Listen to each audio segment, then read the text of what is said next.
Armed Services Committee meets this morning to consider the nomination of Lieutenant General Robert Neller to be the 37th Commandant of the Marine Corps. General Neller, we thank you for joining us this morning. We are grateful for your many years of distinguished service to our nation and for your continued willingness to serve. We also welcome members of your family joining us this morning and thank them for supporting you and our nation. As our tradition, at the beginning of your testimony, we invite you to introduce any family members that are joining us. As our nation confronts the most diverse and complex array of global crises since the end of World War II, the next Commandant will be responsible for ensuring that the Marine Corps remains the nation's expeditionary force in readiness. After more than a decade of war in Afghanistan and Iraq, our Marines have remained in high demand, performing the full range of theater security and crisis response missions across the globe. With instability spreading across the Middle East and North Africa and tension gripping the Asia-Pacific, more than ever our nation is counting on the forward presence, strategic agility, power projection, and rapid response that are the Marine Corps hallmarks. But as we confront the realities of a more dangerous world, drastic reductions in defense spending are forcing our Marines to take on a growing set of missions with fewer and fewer resources. Over the last few years, the Marine Corps has been cut from 202,000 active duty Marines in 2012 to 184,000 today. Over the next 2 years, the Marine Corps will fall to 182,000. And if sequestration returns again, we will be left with 174,000 Marines, a force ill-prepared and ill-equipped to respond to a crisis or major contingency. The combination of budget cuts, force reductions, and rising demands on our Marines has reduced readiness, lengthened deployments, cut training and time at home with families, and put the Marine Corps under considerable strain. This madness must stop. And as I said earlier this week, this is not just about reversing the effects of sequestration. We must replace the arbitrary spending caps on defense that were imposed under the Budget Control Act of 2011. That's the only way that we will get back to a truly strategy-driven defense budget. As General Dunford emphasized in his most recent planning guidance, the Marine Corps is a naval expeditionary force. Over this past decade, as the United States was focused on the wars in Afghanistan and Iraq, America's potential adversaries were investing billions in so-called anti-access area denial capabilities that threaten the Marine Corps' ability to fight from the sea. At the same time, budget constraints have left the Marine Corps short of its requirements for amphibious warships. On the current path, the Marine Corps will not have the correct mix of amphibious warships until 2024. This is particularly concerning in the Asia-Pacific, where the Marine Corps plays an essential role in our rebalanced policy. Despite growing tensions in the region, our Marines still lack sufficient sea lift and airlift capabilities to respond to a major contingency in the Asia-Pacific. We must do better if the United States is to accomplish a rebalance that successfully reassures our allies and deters our adversaries.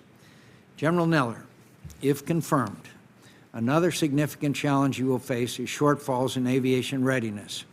As you well know, high operations tempo over a decade of sustained combat has degraded readiness in Marine aviation.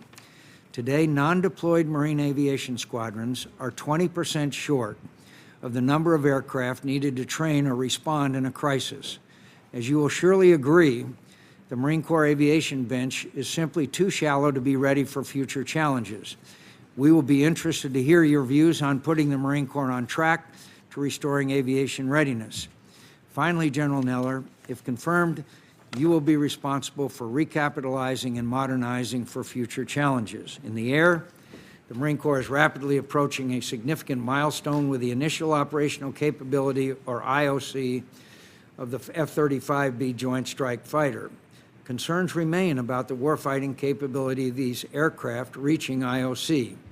We will be looking to you, General Neller, to ensure our Marine aviators have safe and reliable aircraft that will allow them to effectively carry out their missions.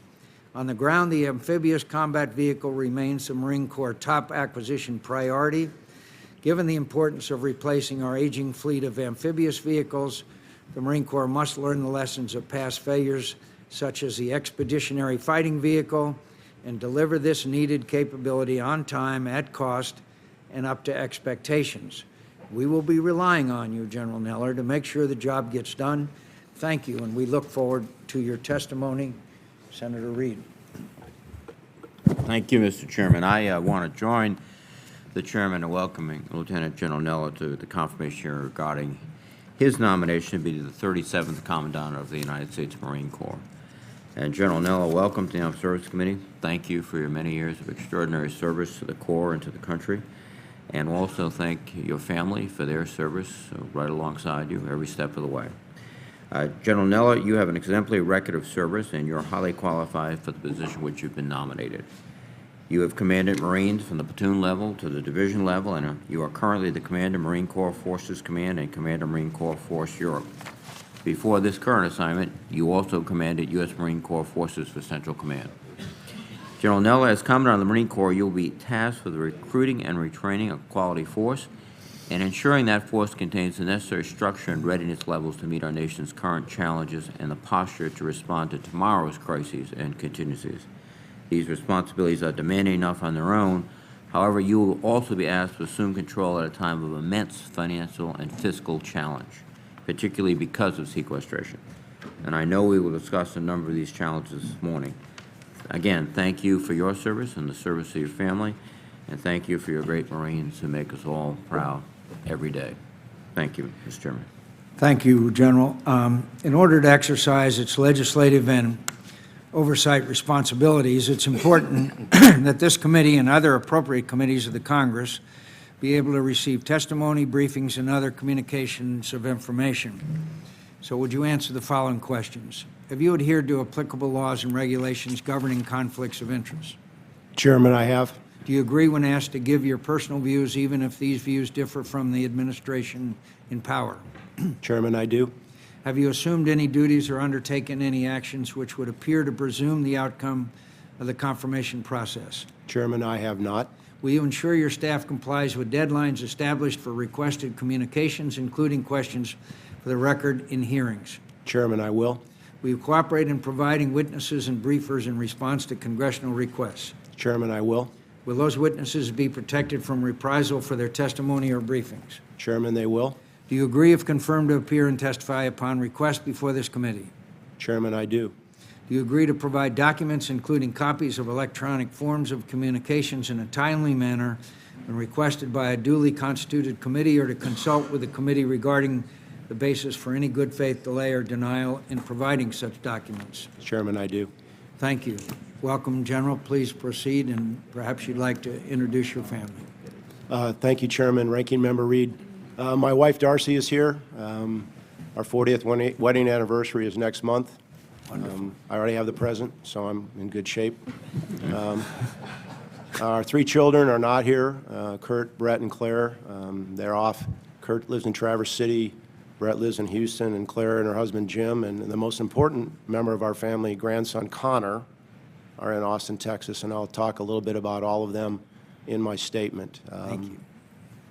Our parents, our mothers both live in East Lansing, Michigan, and both our fathers are deceased and both veterans. My brother's a retired Navy captain. My dad served in the Army. Darcy's dad and his three brothers are all World War II vets, served in the war. And so we have a history of service in our family. So with that, I would like to present my opening statement. Chairman McCain, Ranking Member Reed, and distinguished members of the committee, thank you for the opportunity to appear today. Before I offer my brief remarks, I do want to express my condolences to the families of the Marines and sailor lost in the tragic shootings in Chattanooga. Our thoughts are with the families as they struggle to cope with this incomprehensible loss, and for Gunnery Sergeant Sullivan, Staff Sergeant Wyatt, Sergeant Holmquist, Lance Corporal Wells, and our shipmate Petty Officer Smith, you will not be forgotten. I'll begin by thanking the President and Secretaries Carter and Mabus for their confidence in nominating me for this office. I would also like to thank this committee and the Congress for your faithful support for our men and women in uniform. Under your leadership, the Marine Corps today is a much different and better force than the one I joined 40 years ago.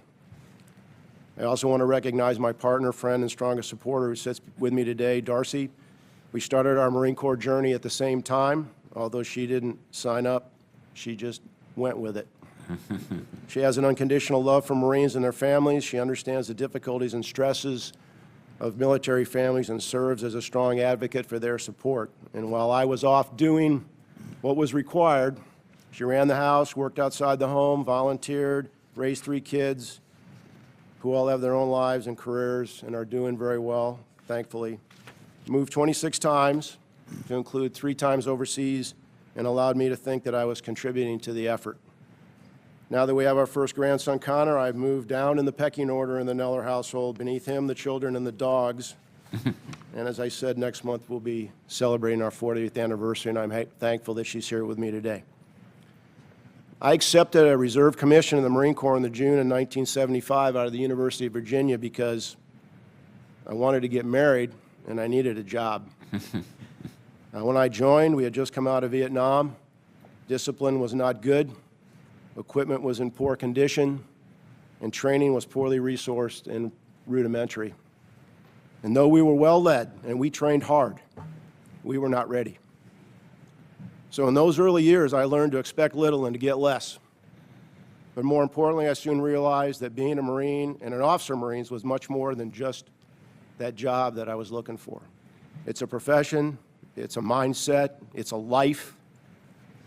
I came to realize that the Marines and sailors we serve and their families are special people.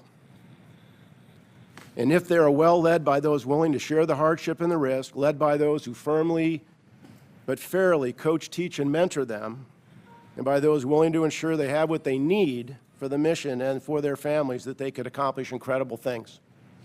I had many teachers in those early days, but the best were the Vietnam-era staff NCOs who, for whatever reason, took the time to keep me out of my own way, mold me and advise me when those times were tough. I also learned the hard grind of life in the infantry, how to operate, move, and survive in every climb and place, how to lead those that were not always willing, and how to build a team. I learned why the Marine Air Ground Task Force, a team of teams, is the way we fight and why we win. I learned that we are most effective as a maritime force, using the sea as maneuver space. And as soldiers of that sea, we hold an advantage over our adversaries when we came from our Navy ships, both on the surface and in the air. And I learned that the support and well-being of our families is just as important as the ammo, food, and water we need to keep ourselves focused and successful in the fight. So over these past years, through the efforts of great leaders like Commandants Wilson and Barrow and those that followed, to include our current Commandant, General Dunford, and his wife, Ellen, who have set the conditions for our future success. And with the support of the Congress and the nation, we've kept at it. We've gotten better people, better equipment, better facilities, better training, better education, better leadership, and we were put on a path to where we are today, a high-quality corps of men and women who are smart, fit, disciplined, trained, experienced, take care of each other, and are ready to fight tonight and to provide what America expects of her Marine Corps, an expeditionary crisis response force in readiness. And although material readiness, fiscal, and other challenges do exist, and which must be addressed, I am immensely proud of where the Corps is today. All that said, we cannot rest on our laurels and become complacent. I don't have to tell this committee that the complexity of the global security environment creates a level of uncertainty that increases risk to our nation. From violent extremism across the globe and Cold War-like aggression in Eastern Europe, cyber threats and contested waters in the Pacific. Because of the security environment we face, the President and our national leadership expects its military to be able to provide the military options and capabilities to meet these challenges and to protect the security interests of the American people. Among those military options they expect to have is a Marine Corps that can respond to crisis across the full range of military operations. They expect the Marine Corps to be the nation's force in readiness, and they demand that when the nation is least ready and needs us most, the Marine Corps will be the most ready, will answer the call, and win. And in order to be that Marine Corps, we must be willing to not just be good, but to get better. Be able and willing to look at new and different ways of performing our craft that maintain an operational edge every day. Every Marine we recruit and re-enlist, every decision we make, all the equipment we procure, all the training we do must make us operationally better. Flexibility, innovation, dealing with change, uncertainty, thinking out of the box, all these things have to be commonplace and something that is expected from Marines. It has been in the past, and it must be so in the future. Finally, if confirmed, I promise to dedicate myself to sustaining and providing the nation that kind of Marine Corps.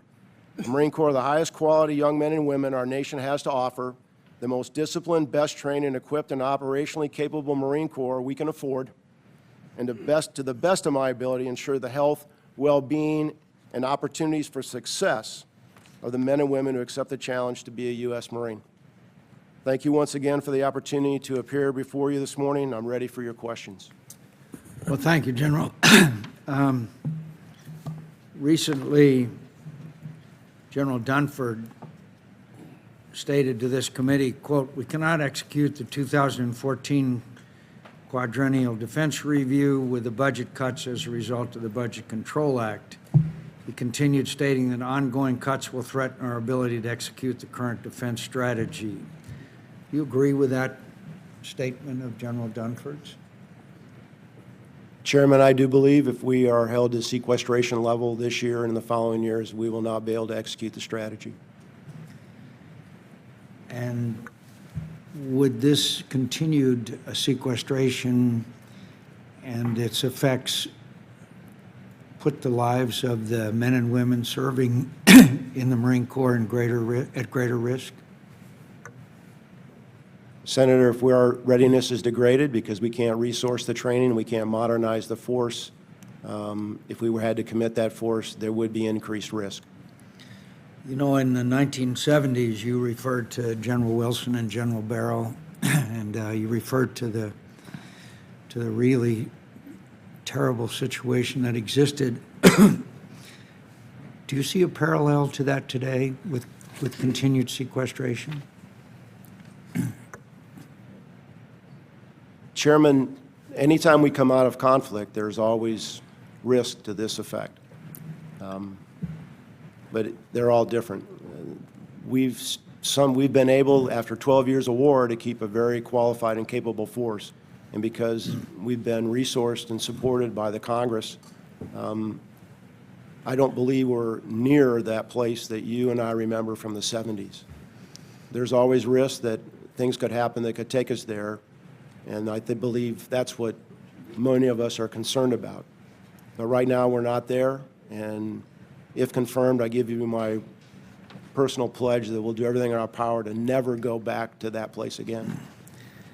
We've spent a lot of $1 billion on acquisition, as you know, and at least in my view, the ongoing scandal is the cost overruns, the F-35B, complete testing of the CH-53 heavy lift helicopter. The list goes on and on of cost overruns. Will placing service chiefs in a greater position of responsibility of service acquisition programs help address this problem in your view? Chairman, I don't think any of us who are on the receiving end of the acquisition process are totally pleased. I'm not an acquisition professional, but I think we all wonder why it takes so long, costs so much money, why there's delays. So if confirmed, I would look forward to work with this committee and in the Secretary of Defense to improve this process and involve the service chiefs in the process. Do you believe that we could make this process more efficient if you played a role in that process, if the service chiefs played a role in that process? I would like to believe, if confirmed, that I could provide value added to the process and make it more effective, Chairman. Thank you. I'm sure you've observed the ongoing situation in Ukraine. Would you favor providing defensive weapons to Ukraine? Chairman, it's my military opinion that if we provided additional weapons to the Ukrainians, that they would be more capable of defending their territory. I want to go back just a second to the budget situation, because there's great controversy on that issue.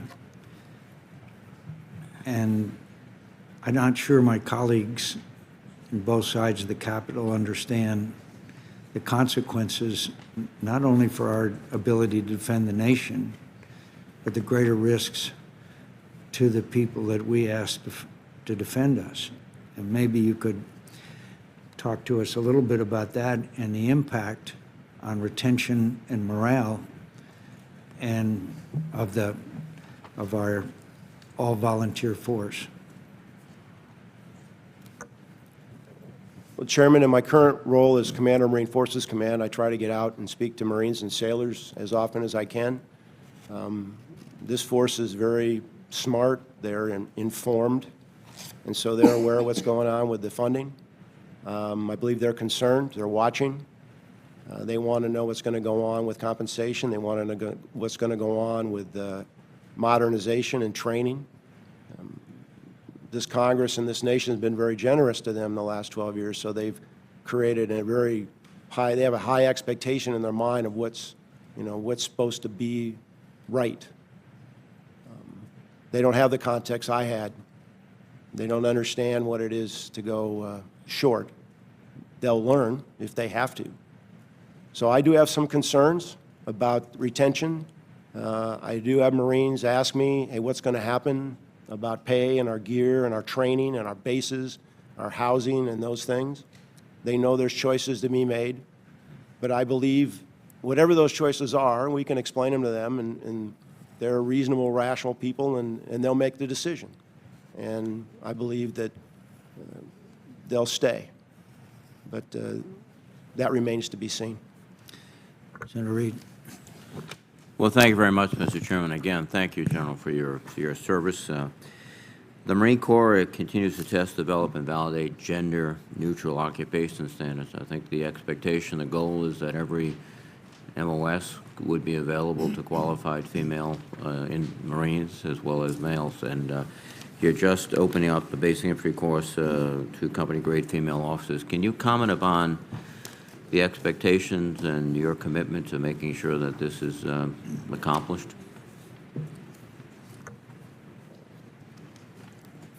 Senator Reed, first off, just let me say, as I said in my statement, that whatever we do, it's got to at least maintain, if not improve, our operational capability.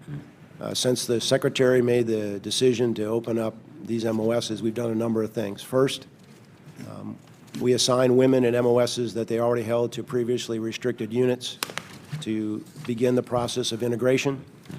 We've opened up other MOSs that were previously closed to female Marines, like maintenance MOSs and light anti-air defense. Right now, there's 94% of all MOSs in the Marine Corps are open to females. We sent women to Infantry Training Battalion as enlisted Marines. They volunteered, and we ran them through the training to develop data and see what their ability was to pass that curriculum. We also allowed women, have continued to allow women to compete in the infantry officers course. And the last thing we did, in a measured, deliberate way, was to form a task force, an integrated task force, to put together men and women in teams, in units, infantry, artillery, tanks, light armor, Amtracs, and run them through, prepare them, train them, and run them through an evaluation to get some data, because we found there was not a lot of data. And so we're still assessing that data, and that data will drive, along with operational views, what the recommendation of the Commandant will be on opening up those remaining MOSs. Thank you, sir.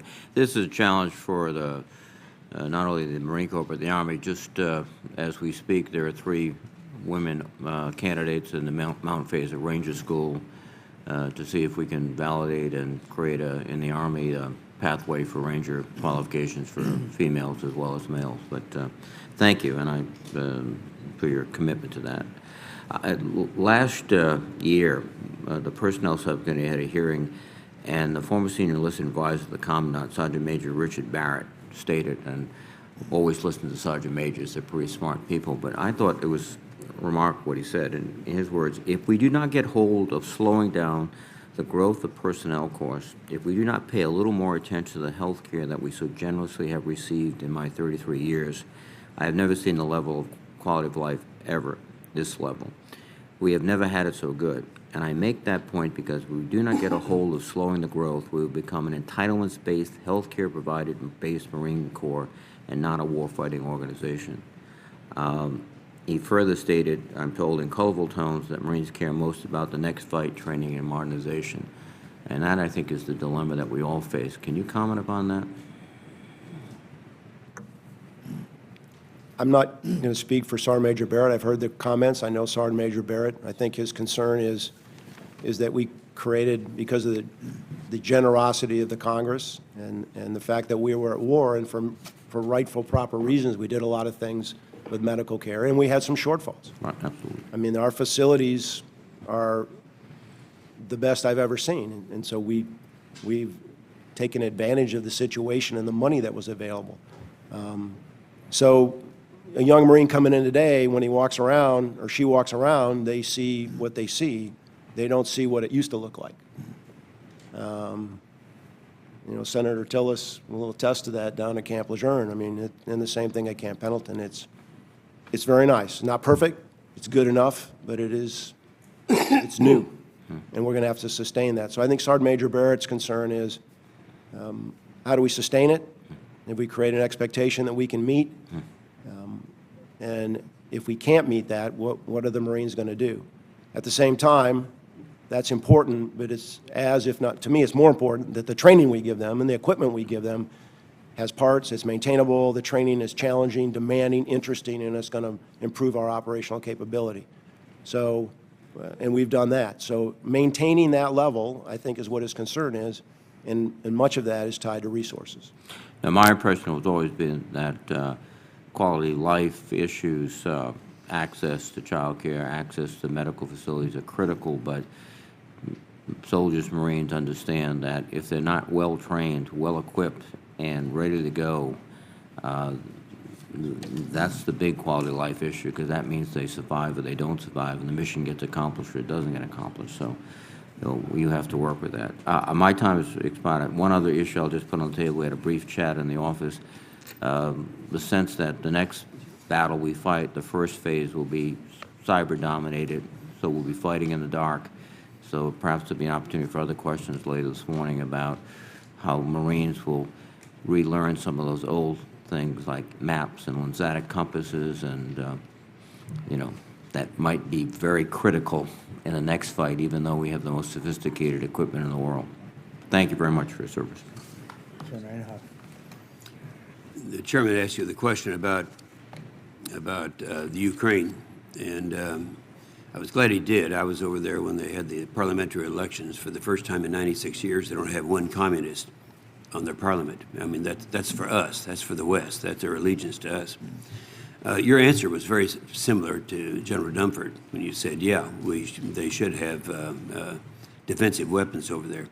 What would be your choice in looking at them as to what kind of priorities, what types of weapons they need the most right now? Senator, I've never been to Ukraine. I've been to Georgia. They've made similar requests. I think what I've heard, at least from the Georgians, they're looking for defensive weapons, anti-tank guided missile type weapons. Okay, for the record, why don't you just kind of send your suggestions you're in looking and making those evaluations. I know that they've just finished the B model testing of the F-35 out in Una, and you haven't had a chance to go over and review it. And I understand you are in the process of doing that now, but what is your opinion so far? Have you developed any yet? Senator, as you said, VMFA 121 is the first F-35B squadron out at Marine Corps Air Station Yuma, Arizona. Our plan was to declare IOC with them this month. That's still the plan. They did an operational readiness evaluation. From what reports I have received, but I have not seen the report, they did very well. That report is with the commandant, and he's going to take a look at that and make a recommendation to the secretary as far as them being IOC. I'm hopeful that they passed. I think they passed. I think one of the concerns we have with any new system is the number of spare parts that are available to keep the aircraft at the requisite level of readiness. But you're in the process of making that evaluation now, or they are. The evaluation You'll be inheriting that responsibility. So General Dunford, I believe, is going to make the recommendation on IOC soon. General Dunford has forecast that the next decade will be characterized by small-scale crises in and around coastal areas. And I understand that the Marine Corps is changing its plans for development of the next generation armored combat vehicle from a self-deploying vehicle to a wheeled vehicle. I always wonder when that happens and when things are as tight as they are now, although what we're facing now is unprecedented. Was that a budget-driven decision, or do you think it's the right vehicle? Senator, we had hoped to buy a high-speed planing vehicle. It became too expensive, and it didn't have the reliability. We have not given up on high water speed. We're continuing to do research and development. In the meantime, we need a new vehicle. The current amphibian tractor is over 40 years old. There's not a lot of room left to improve it. It's not very survivable on a modern battlefield. It has a flat bottom. It's made of aluminum. So we're pursuing off-the-shelf vehicles from vendors, and we're going to continue to keep the Amtrak or the amphibian alive, and we're going to select down to 2 vendors this fall, take 16 of their vehicles and test them, and then down select. So we believe this vehicle will not only swim, I believe it will swim, it'll improve our mobility and survivability on land. You know, the tragedy in Chattanooga was one that we all, you already expressed your sentiments about that, and we all share your sentiments. There's a lot of reaction, political reaction. Different people are talking about different levels of security that they should be able to use, whether it's private weapons, issue weapons. Do you have any thoughts on that? Senator, I know that there's a number of studies and investigations ongoing about the increasing the force protection for those service members of all our service that are outside the wire, if you will, outside the major posts and stations where we have law enforcement and armed security. There's some things we can do right away, just more physical protection, protection of glass that you can't see inside. Now, that could include arming individuals. There are some potential consequences of that, but I think we need to take a look at it. And so, but at the same time, we have recruiters out there, and they're out there to recruit. I mean, the story in the media this morning is they got interviewed, and then they went back to work. They had to go recruit. And so I don't want anything that we do that's going to. We need to stay connected to the American people, and so whatever we do has to ensure that we continue to go to schools and go out there and find those good young men and women that want to be Marines. Yeah, I understand that, but in terms of protection, I think most of us up here would look to you, to the military, to the uniforms, for advice along these lines. So the last thing I want to mention is our schedules didn't get together because of a bill that I'm involved in right now. We do make a point to come by so we have a personal visit. Absolutely, Senator. Thank you very much. Senator Manchin. Thank you, Mr. Chairman. And General Neller, thank you so much for your service to our country, your family sacrifice, because I know it goes hand in hand. Sir, with that being said, I've asked this question to everyone who's come to this committee for their approval, and that would be, what do you assess as the greatest risk or threat the United States of America faces from another country? If you're asking me about a country, Senator, Who poses the greatest threat to the United States? I would say another nation state. I would agree with the General Dunford that Russia has the most increasing capable force, and their actions and the fact that they have strategic forces make them the greatest potential threat. Although I don't think they want to fight us right now. I don't think they want to kill Americans. I think violent extremists want to kill us, and their capability is not that great, but their intent is high. And the fact that they have a message that seems to resonate around the world, not just in this country, but in other countries in the Western world, they concern me You have equally. an overall view, basically, with that. So Russia seems to be the one who has the greatest capability of doing harm to us if they would desire that. So we have to keep our eye on the ball. But we don't seem to have any relations with them, or if they are, they're just, I've been told that the Cold War is colder today than it was when it was declared. So I don't know how you would interact as far as trying to build that relationship or communicate with your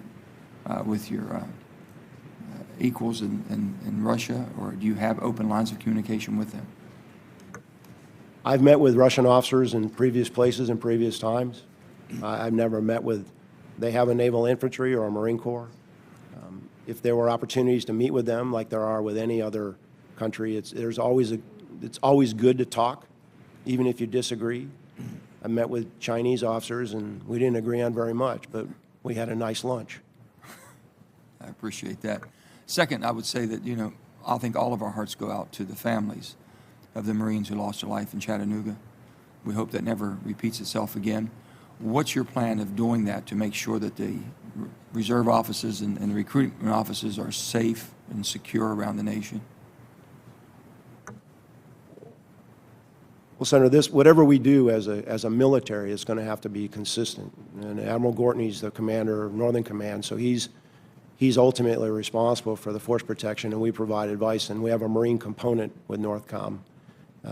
And so we would work with them to implement whatever policies or procedures that we could do. But in the immediate moment, they've increased certain levels and measures that they put in place, which I'm not going to discuss here, that I believe are prudent at this time. There are some more physical things that they're going to look at. You know, there's a lot of discussion here on the Hill basically about those who work in that type of an environment should be armed to protect themselves with government issues. They've even talked about their own private issues, to bringing them on them for protecting themselves. So that seems to be the dialogue that's going on right now. And I don't know if you have an opinion on that, if you would like to see those who work, or if you worked in a recruitment office, would you want to have government issue arms to protect yourself? Senator, I think we need to take a look at it, but I have some concerns about the second and third order effects of that, particularly on the recruiters and their access and things they need to do. There's some practical matters that have to be worked out, but I believe that'll all come out in the investigations and the planning that's going on right now. So I'm not going to discount it, but I think that's probably at the end and the most extreme measure that we could take to do what we need to do, which is protect those service members out there doing their mission. And if I could ask you just your view, because Marines always seem to be the first ones in when we have a conflict. And with that being said, over in the Middle East as Afghanistan and Iraq, what's your feelings about a three-state solution in Iraq versus trying to continue to keep a one-state Baghdad solution to the problem that we have over there? It seems like we're not getting very much traction on going down the same path we've been down. So I don't know what your thoughts would be on a Kurdistan, a Shiistan, a Sunnistan, and have Baghdad basically have three separate, so they would have the desire to fight, where we don't have the Sunnis' desire to fight right now, it seems.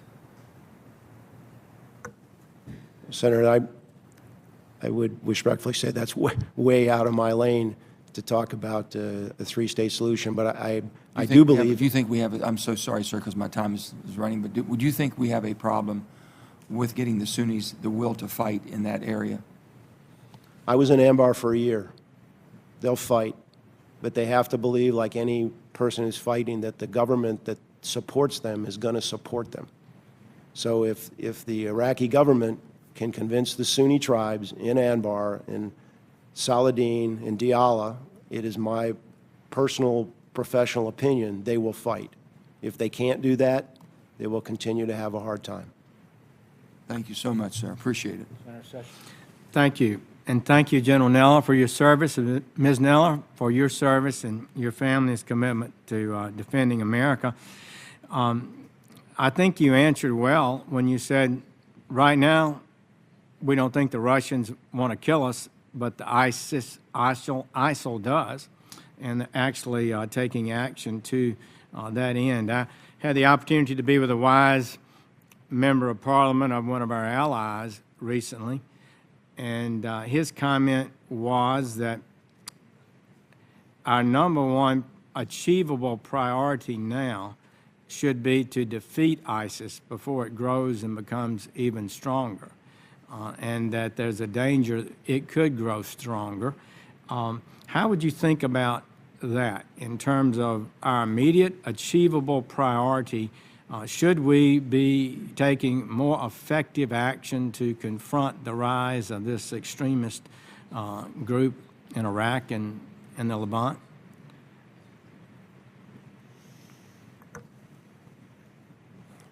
Senator, I believe that the actions we're taking now in support of the Iraqi government, the effectiveness remains to be seen. Right now, and they're in the process of trying to regain control of Ramadi. So I believe the Iraqis can do this. I believe they have the capability, and if well led and supported, they have the will. So to your bigger question of do we need to go after ISIL and make sure that they are not able to create a safe haven and to continue to foment their violent theories of how life is supposed to be? Yes, sir, I do. And if confirmed, I would be look forward to offering potential other options that we could possibly be more effective. But right now, I think we're going to see some success here. I may be wrong, but it's not going to be overnight. It's going to take some time. Well, a key area is Al Anbar region. You were there for a year. And were you there when the transformation took place? And the Marines, I know, were involved in that when the tribal leaders reacted against Al Qaeda and basically ran them out of the area. Yes, Senator, I was.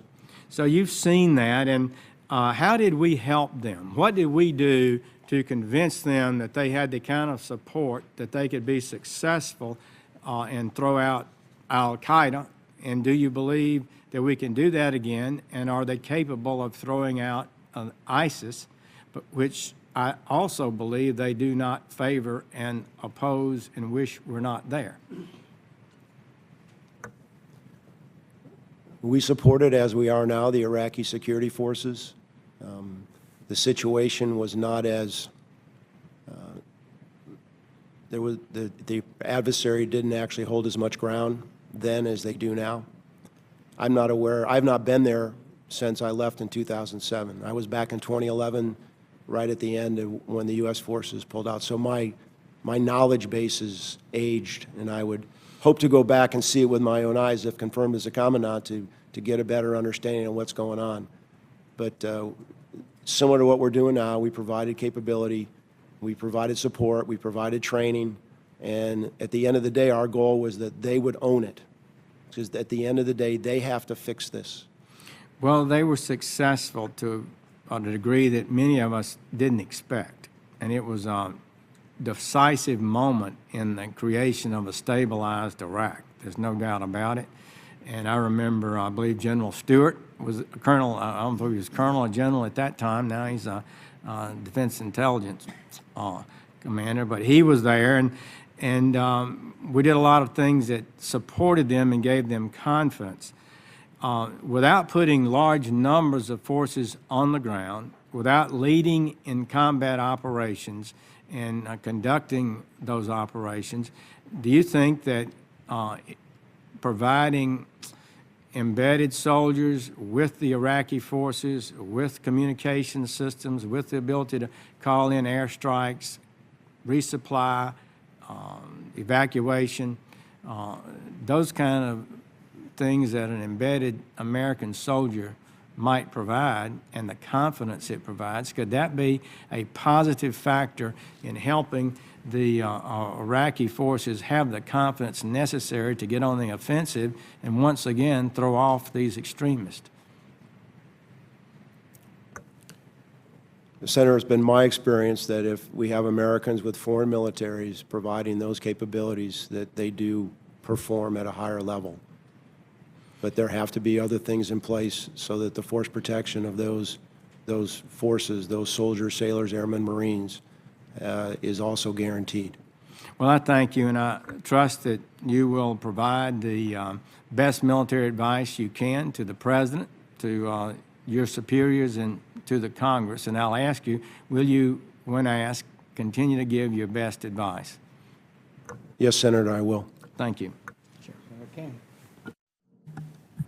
Senator Sessions, that was a great series of questions because they were the same ones that I had. So I appreciate it. I just want to refine a couple of those points. You're not only being nominated to be Commandant of the Marine Corps, you'll be a member of the Joint Chiefs of Staff, National Security Council Advisor to the Secretary of Defense, Advisor to the President. You don't strike me as a guy that's going to be shy about speaking up when you feel it's necessary, but I want to urge you to do so.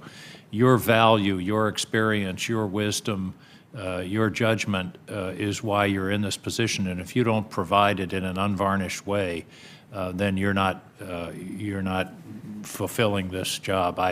I deeply hope that you will be forthcoming and as straightforward as you have been today with the highest levels of the administration, because that's just vitally important. The president isn't well served if he doesn't have people who tell him the straight truth. Are you committed to that mission? I am, Senator. Thank you. Again, to follow up on Senator Sessions' questions about our role in Iraq, you were there, as you've mentioned. What are the elements of a successful advise and assist mission? How do we convey the will to fight other than simply providing weapons and supplies? What are the pieces? What did you learn from your experience in Iraq that because we have to have these people fight for themselves. If they don't, this battle is lost. Senator, there is the material piece. You have to give equipment that's reliable and works. And then you have to train the force to use that equipment. They have to have confidence in it. They have to be competent in its use. They have to be able to shoot, use the radios, drive. And then they have to be willing to go out and confront their adversary. That requires leadership. And the most difficult part, I believe, will be there are leaders there. There's leaders in every unit. You just got to find them. And one of the frustrations we had previously, back many years ago, was there were Iraqis there, and we had to make sure that the right Iraqi was leading the unit. And that wasn't always the case. So, again, I have not been there. I have not met the officers in charge. The Marines that are there, from time to time I hear from them. They are not discouraged. They're pressing. But so they need people to train. They need the equipment.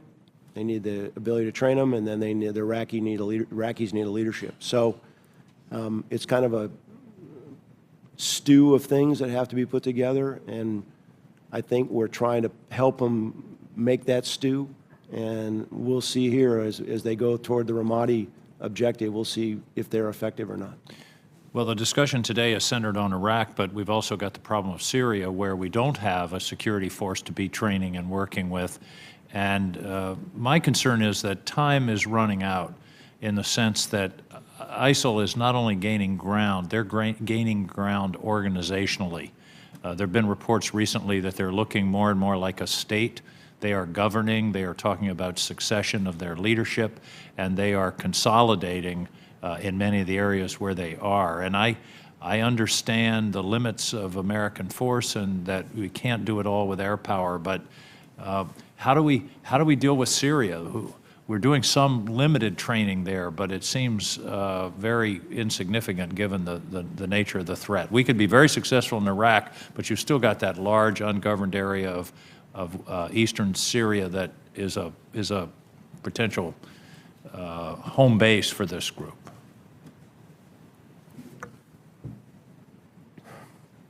Syria, in my mind, is much more complicated than Iraq, but they are linked. So if Iraq were able to reestablish their borders, in my military opinion, it would facilitate what we would do in Syria. But right now, I think the objective to train Syrian opposition fighters against ISIL is, with the ability to protect themselves, is a prudent move. It hasn't been as successful as I believe any of us had hoped. But right now, I think that's as good as we're going to get right now. But the Syria situation, again, I follow it, but I'm not there. I don't live it every day. It is exponentially, in my mind, more complicated than Iraq. I agree. Thank you, General. Thank you again for your service.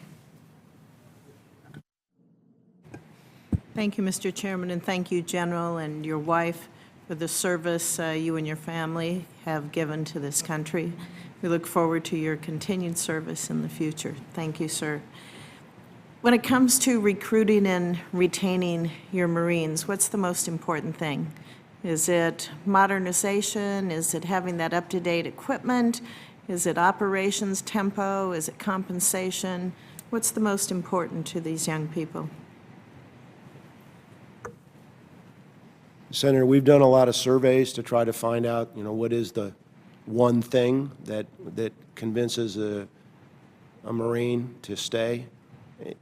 There is not one thing. It could be duty station. It could be a chance for special training. It could be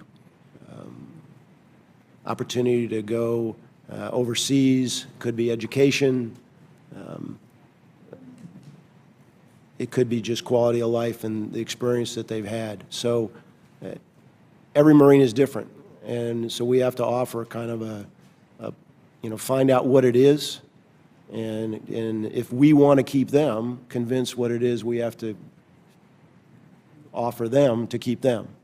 So we're fortunate that we've had a lot of Marines. We have not had problems either recruiting or retaining. I'm not naive enough to think that that'll always be the case.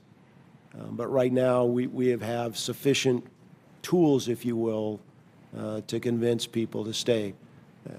I would say, though, for married Marines, a lot of them, it's housing and child care and medical. How are you able to fulfill the combatant commander's requirements? You're looking at reductions as we move forward here, and there are some risks involved with those reductions, I think. Are you able right now to fulfill those requirements? Do you think you will continue to be able?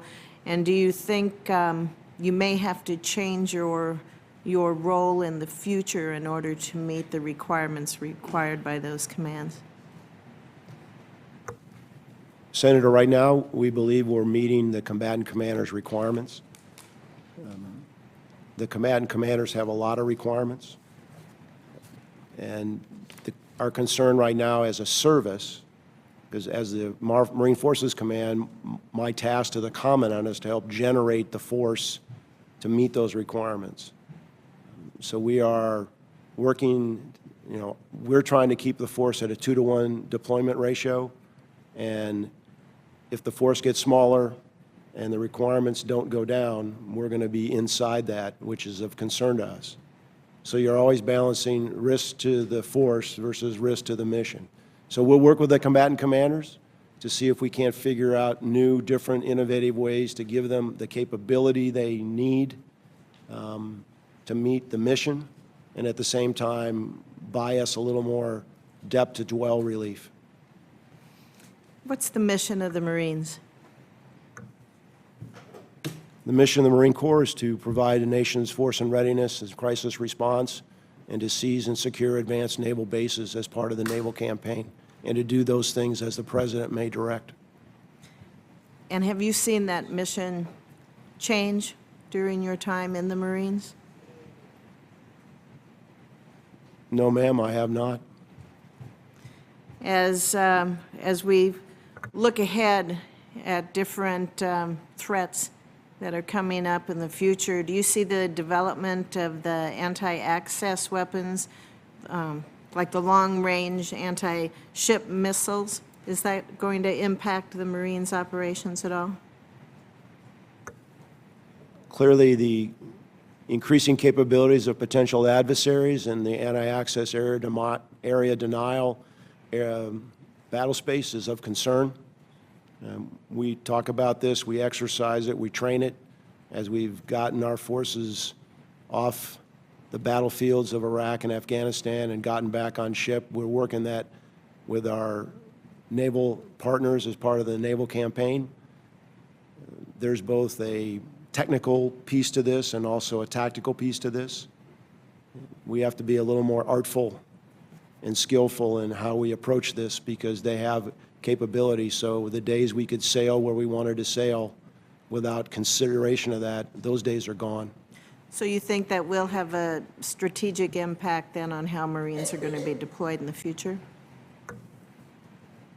We're going to have to be very wary of these capabilities, and we're going to have to as part of a joint force and a naval campaign, there will have to be the conditions set so that we can safely project that Marine Corps power ashore. Thank you, sir. It's an honor to meet you. Thank you, Mr. Chair. Thank you, Mr. Chairman. I know we had an opportunity to discuss general sexual assault and the problem around it and the progress that we see in some of the numbers, but the stubborn and cultural issue of retaliation. And you have certainly made a commitment to me that that is going to be a priority for you to figure out the best way to get at that in terms of the culture within the Marine Corps. I also want to take a moment to acknowledge that the Marines have work to do in terms of recruiting women. As you know, only 7% of the Marines are women. And if you're confirmed, when you're confirmed, you'll have to make a really important decision on whether to recommend that any positions remain closed to female Marines. What I'm worried about is the pipeline. If we are not recruiting more women, you are not going to get women in the various positions that will allow the kind of integration that's going to ultimately make the Marine Corps stronger and better and make our nation more secure. And so I would love to have some feedback from you after you're confirmed about any ideas that you have as the chief on how we can do a better job of recruiting more women Marines. Absolutely, Senator. Let's talk about your audit. I'm a former auditor. I'm big on audits. You've been under audit longer than any of the other services, and you've had the opportunity to gain the most from this process. It's my understanding that through the audit process, the Marine Corps identified that it historically was requesting too much annual funding for permanent changes of station and was able to reallocate about $100 million in the 2012 Future Years Defense Plan to make better use of those funds. I mean, this is a great example. I think people think an audit is like going to the dentist. You know you got to do it, and it's going to be painful, and when it's over, you're not sure that it really was worth it.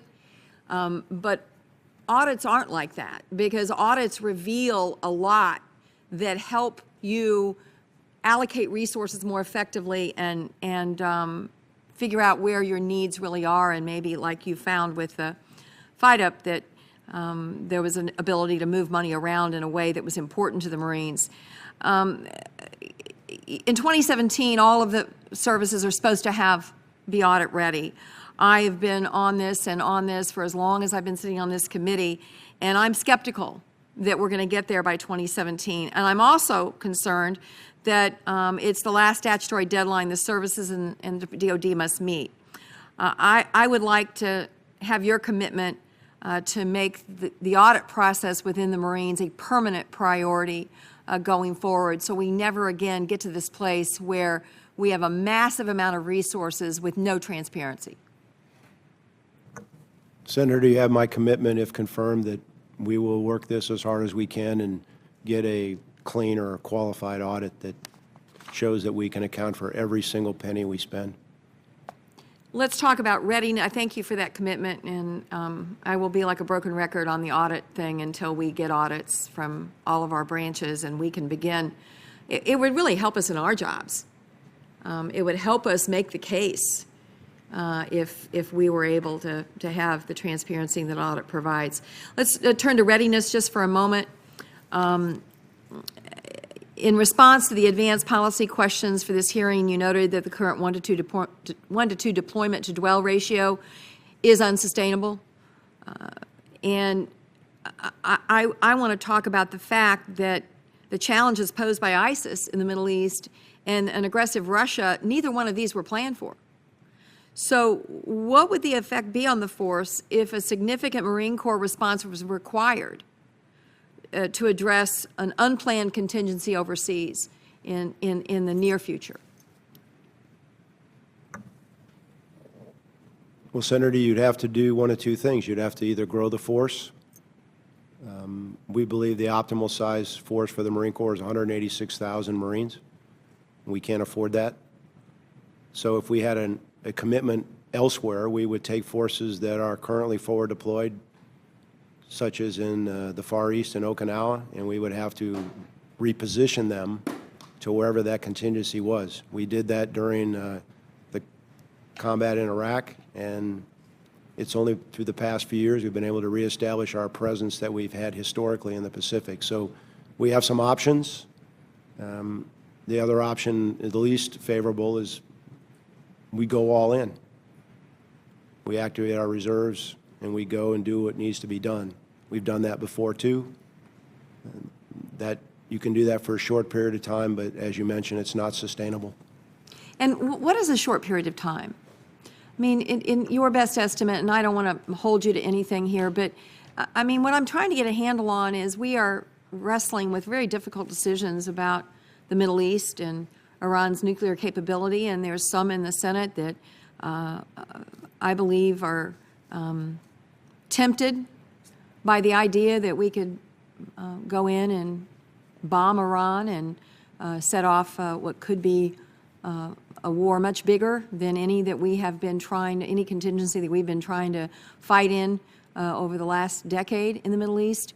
I mean, how soon would we have to do emergency spending, and is that in fact the most efficient way and best way to do it? Senator, it's a difficult question. I'd have to get back to you as far as the details without knowing the exact size of the force, what the exact mission was, what the combat ratios were, and what we would need to do, what we have to accomplish militarily to achieve whatever the political objective was. And I know it was kind of a dumb question in that regard, because it's very hard for that question to be answered without more specifics. I guess I'm just trying to get out into the conversation that talking about things in the abstract sometimes sound a lot better than what it is in reality. And the more we are informed about what the reality would be, I think the better job we can do making sure you have everything you need. I appreciate you. I enjoyed meeting your wife. I understand that she and I almost share a birthday, and I think if we're born when we're born, that you're supposed to be really strong and capable of being mean and capable of taking no prisoners. And so I am pleased. Yeah, and I am pleased that that she and I might share some of those traits, and I think she will be a terrific addition to the barracks and to the hosting that you do there for so many. And I know how proud she is of you and how proud we all are of your family.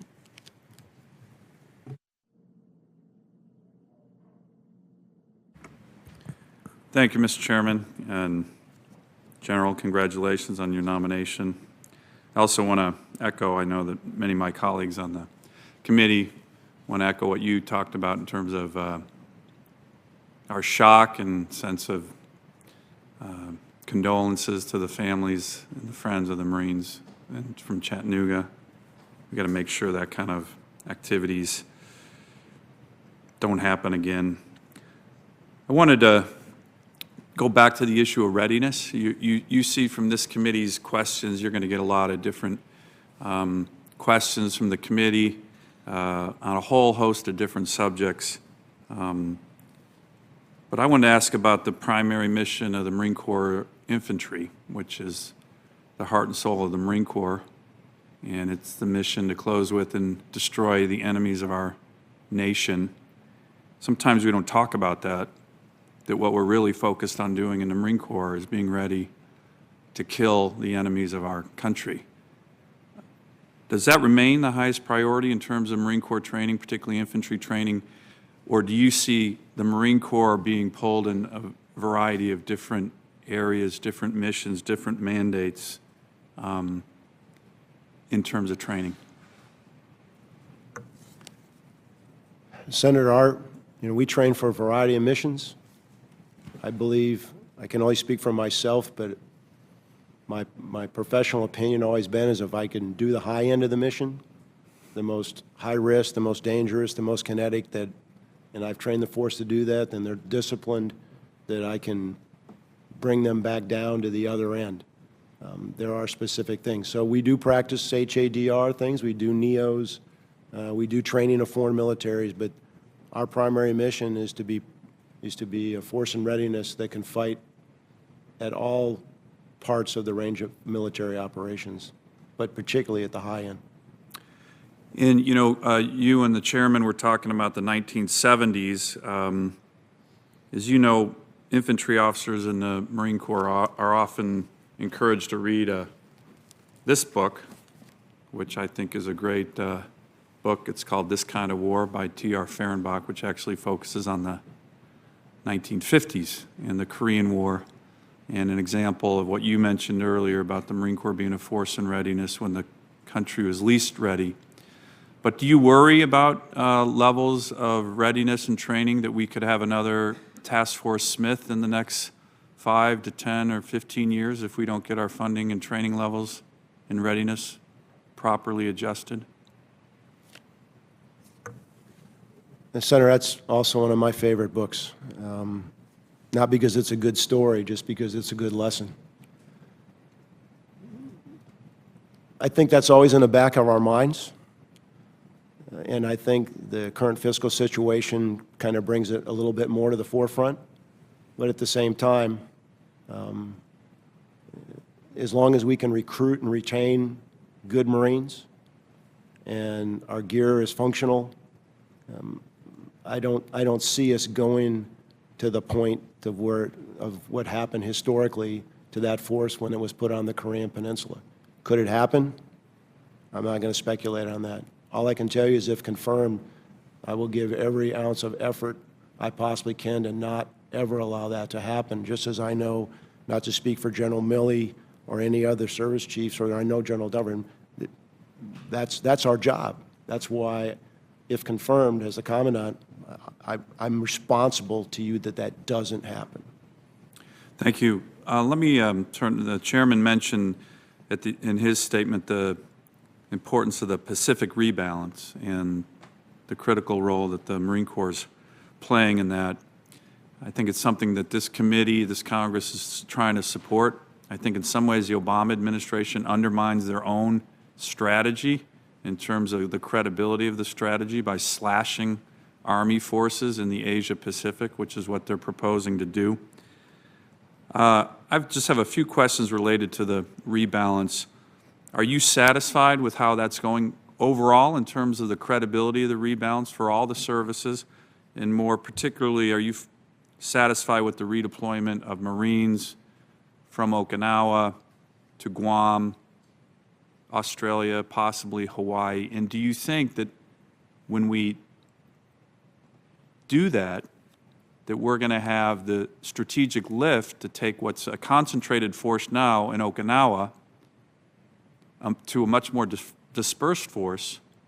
Will we have the strategic lift to be able to move those forces if and when we need them in a contingency? Senator, I'm not qualified to make a comment on the status of the other services, because I simply am not witting to what they're doing. As far as the Marines, we left Okinawa to go to Iraq and Afghanistan. We're back. The force that was there before is present. They're training. They're properly equipped. They're ready to go. We have changed our deployment. Now, instead of one of the battalions going to Okinawa, it goes to Australia for 6 months. And then eventually, because of the agreements, we'll distribute the force to Guam and put some more Marines on Hawaii. I think the concern is, as you state, that once we do this, our ability to move that force. Training opportunities on Okinawa, mainland Japan, Guam are limited, and you have to be able to move to where the training is. You have to move to other nations. You have to be able to get to Korea. You have to get to Thailand. You have to get to the Philippines.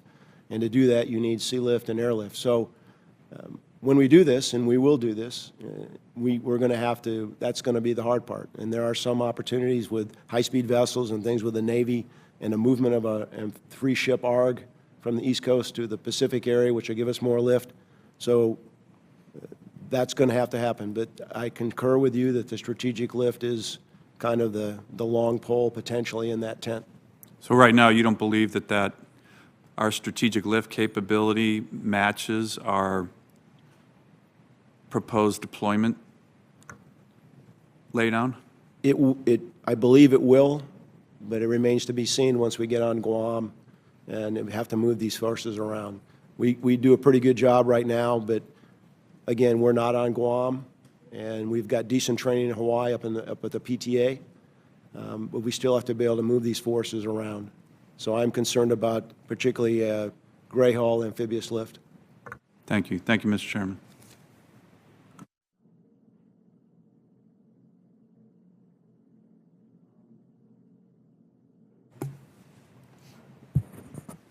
Thank you, Mr. Chairman. General Neller, thank you and your family for your service. And of course, the Marines are an important part of the military presence in Hawaii at Marine Forces Pacific Command and at Hawaii, the Kaneohe Bay. And we're going to get more Marines as we move them out of Futema, Okinawa.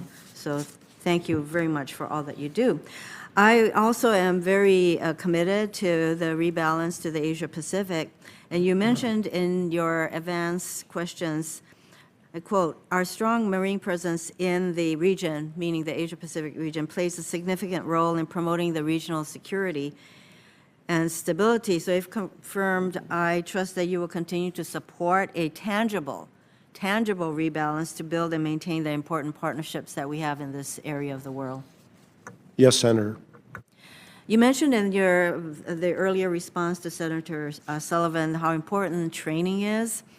And so the missions that the Marines perform, including theater security cooperation exercises with partner nations' forces and contingency operations, require our forces to maintain a high level of readiness and training. The availability of training regions such as Pohakaloa Training Area, which you just noted, on the Big Island and others, are critical to the Marine Corps' ability to conduct operations in the Pacific.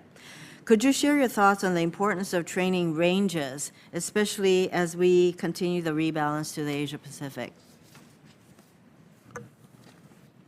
Senator, if we're going to do what we need to do to be ready, we have to have ranges that support our ability to use our weapons and to maneuver the force. One of the great advantages of a training area like Pakaloa is that we're able to go up there and drop bombs and shoot artillery and do a lot of the things that we need to do. And there is some maneuver space up there. Plus, we have the advantage, we have to actually deploy there. So you go up there, it's like even though it's only a matter of miles, it doesn't really matter. You pick up and you move. So wherever we go, as we position this force around the Pacific, we have to be concerned that there's ranges and training areas there so that that force can, at a minimum, sustain the readiness that they have once they arrive. I think this committee is definitely aware of the need to have these training areas, and we have a number of them in Hawaii, but there are always issues relating to making sure that we are in concert with the concerns of the community. So that will remain, especially with regard to Pohakaloa. You were asked some questions regarding sexual assault in the military, which this committee has spent considerable time on.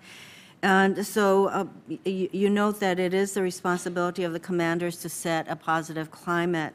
So beyond command climate surveys, for example, what other methods are used to determine a commander's ability to establish a positive command climate where a Marine would feel that he or she could report a crime without fear of retaliation? I think this becomes ever more important as you integrate women into the various positions in the Marine Corps. So, for example, what kind of guidance would you give your commanders about specific actions they should take to create an environment in which retaliation, which is a major focal area for many of us on this committee, both overt and particularly the subtle forms of retaliations that could occur? Senator, we have a very detailed selection process for those that have the opportunity and privilege to lead Marines. And so part of their records are reviewed, and a board of senior officers determine that they are the best and most capable. Once they assume that office, their seniors in the chain of command monitor what goes on that unit, not just operationally, but what goes on as far as their discipline. And so that's being tracked. We also have courses before they assume command where we talk to them about what their responsibilities are. And this topic, along with other topics, are part of that. So they understand their legal responsibility, their legal authority, their moral and ethical authority to lead their Marines. So we recognize, General, that changing the culture is not an easy task. So I know you're aware that this issue will be of ongoing concern to all of us. Thank you. General Neller, thank you very much for your service, and thanks for coming by the office to talk to so many of us before this hearing. How many Marines do we have now in the United States? In the continental United States right How now, many in the United States Marines? just under 184,000, Senator. You don't anticipate that number dropping very much in the next 4 to 5 years, do you? We believe that by the end of FY17, we'll be down to around 182,000. So maybe a drop of only 2,000 Marine Corps wide. Yes, Senator. Okay, and would it be a mistake to go much lower than that? If we were to go lower than that, Senator, the depth to dwell ratios that I'm concerned about and the Commandant's concerned about would increase the risk to the force and our ability to meet combatant commanders' requirements. With those requirements and the ratios that you want to maintain, how are we doing with recruiting? Are we getting the type of young person we need? And what motivates someone to join the Marine Corps today?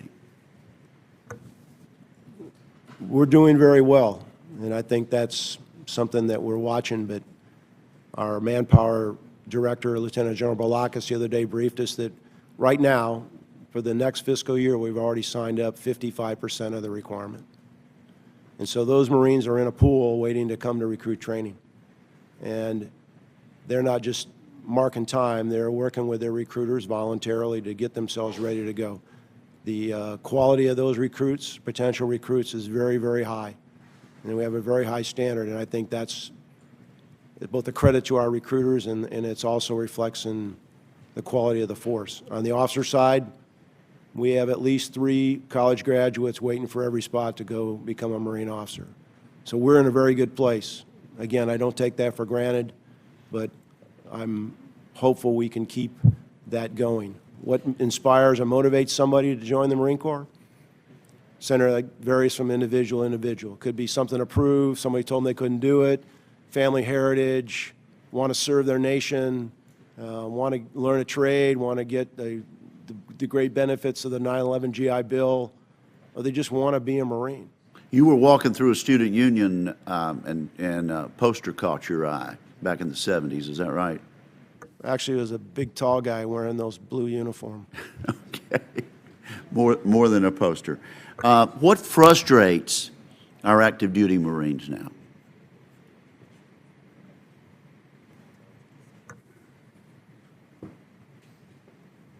Well, I think sometimes they get frustrated with their leadership. I think we have to work hard to challenge these young men and women. They're smart, and they want to do important things that keep them engaged. But when they're done, they want us to say they're done, and that's fair.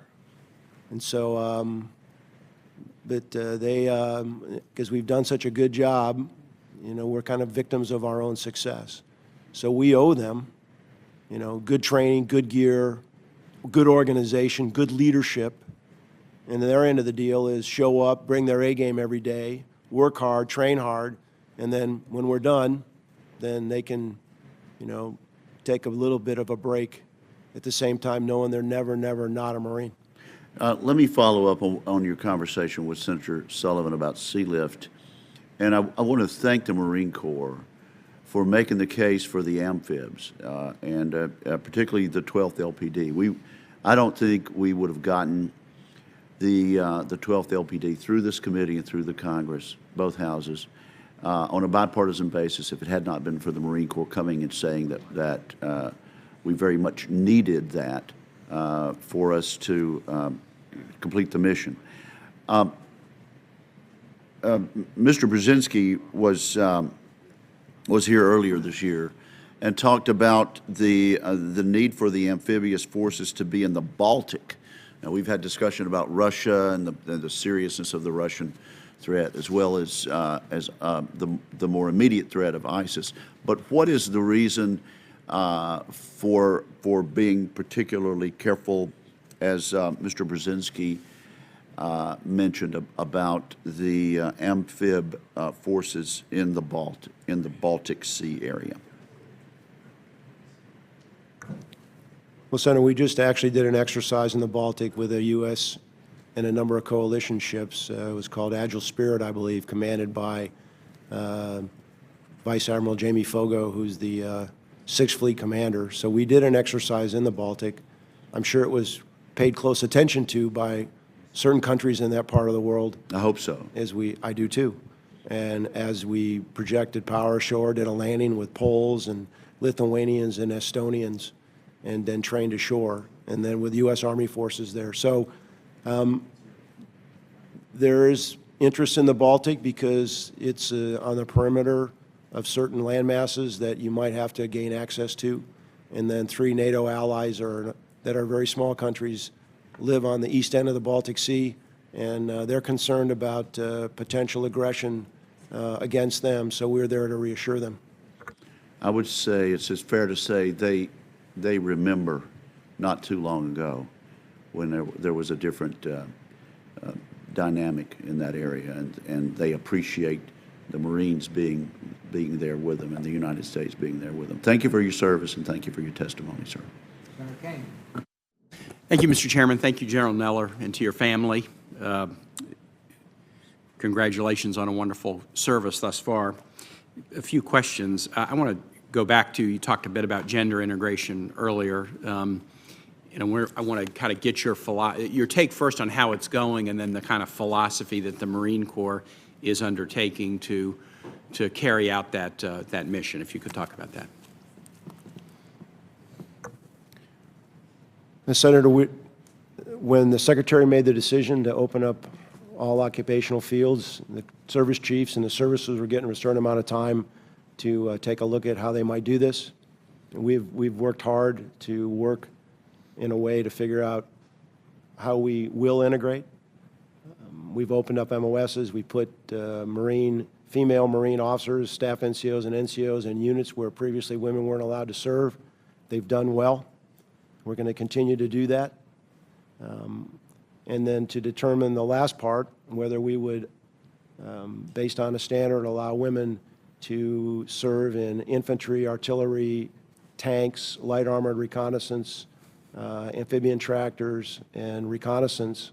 We formed a task force of volunteers, and we put them together as a unit. They trained up, and they went to 29 Palms into the Mountain Warfare Center and did a series of tests.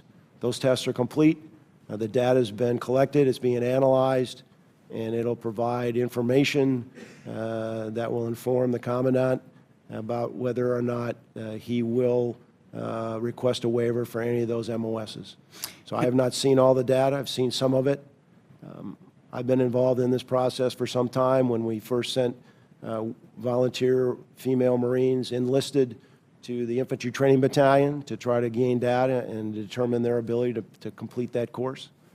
Of the number that went, they had about a 36% completion rate. And again, you know, we're still looking at this. We have not made any sort of predecision, and so again, whatever we do, it is about individual standards. It is about the capability of the unit, and that unit becoming better, or at least as good as it is now. So that decision is going to come. I believe we had a good process. We've got information. It's fact-based. We're working with the Army. We're sharing the data with them, and I'm sure that General Dunford has spoken to, I know he's spoken to General Odierno, and he'll work with General Milley if he is confirmed as the next Chief of Staff of the Army. Can I ask a question about the standard, kind of the philosophy in setting the standard? As you set the standard in the areas that are not yet gender integrated, is the standard setting just describing the current functions? the way we've always done it, or is the standard setting a new analysis of what are the attributes that are the most needed to do the best job in this particular MOS?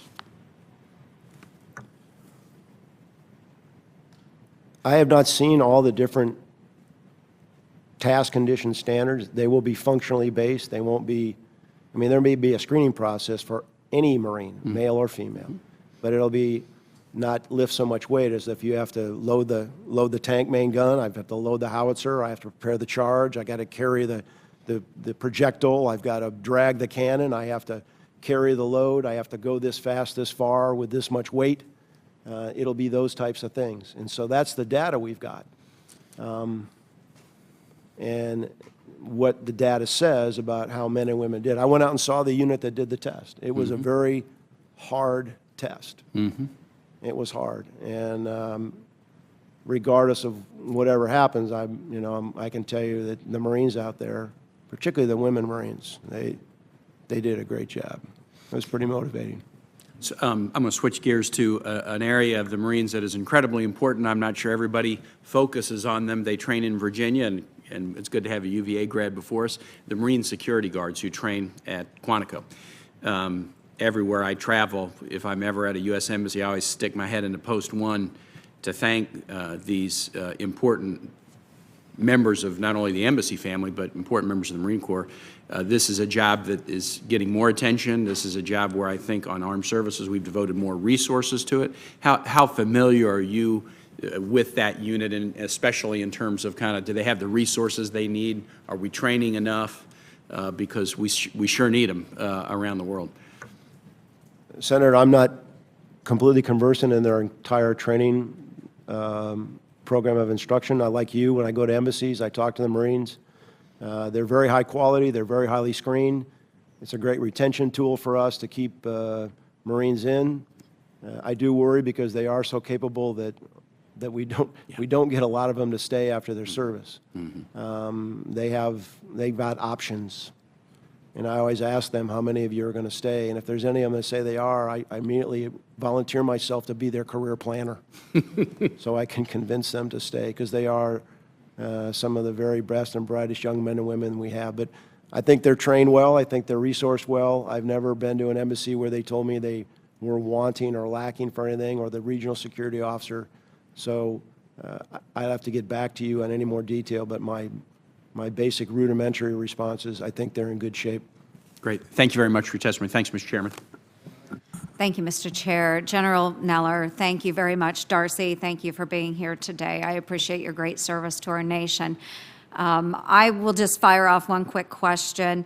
I apologize, I am going to have to step out again, but one of my top priorities has been ensuring that our soldiers and our Marines, those who are really engaged in close contact in combat, and those who are taking the majority of casualties in our nation's conflicts, are armed with the best possible weapons available, and give them the will and the fight to win.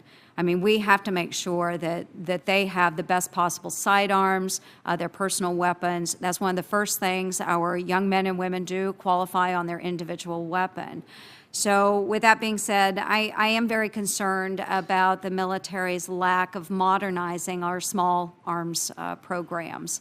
I know the Marines have recently gone from utilizing the squad automatic weapon, the M249, to the light infantry automatic rifle, the IAR. So I'm glad that they are modernizing in some aspects. They still have not modernized the M4. I would just like your thought on the small arms program, maybe where you see we need to go with that, if we do need changes. Just very quickly, sir. Senator, I have complete confidence that the weapons we equip our Marines with are the very best that we can get. The M4 is not that, even the Marines in the rifle squad carry an M16 A4. They don't carry an M4 because we want them to have that longer barrel for that longer reach. So talking about weapons is a very emotional subject with Marines, but I've never heard anybody say And they didn't think that what they had was going to allow them to be successful in a battle. We don't want it to be a fair fight. The IAR is a good weapon. We're going to keep the saw, but in a different way. We're always looking at better ways to improve everything we have. We fielded the Javelin. We've fielded the improved TOW. We've got new howitzers. And we're always working on the tanks. I mean, so, you know, there's no lack of emotion and energy and enthusiasm when I walk around about our weapons. And from everything I can tell, I think everybody's satisfied. Doesn't mean there's not better ways to do it, that we can't look at it, whether it's ammunition, whether it's magazines. But my personal view in my current position is we're in a good place. Thank you, General. I appreciate that very much, and in the interest of time, I'll submit the other questions for the record. So thank you, General Neller. I appreciate it very much. Thank you, Mr. Chair.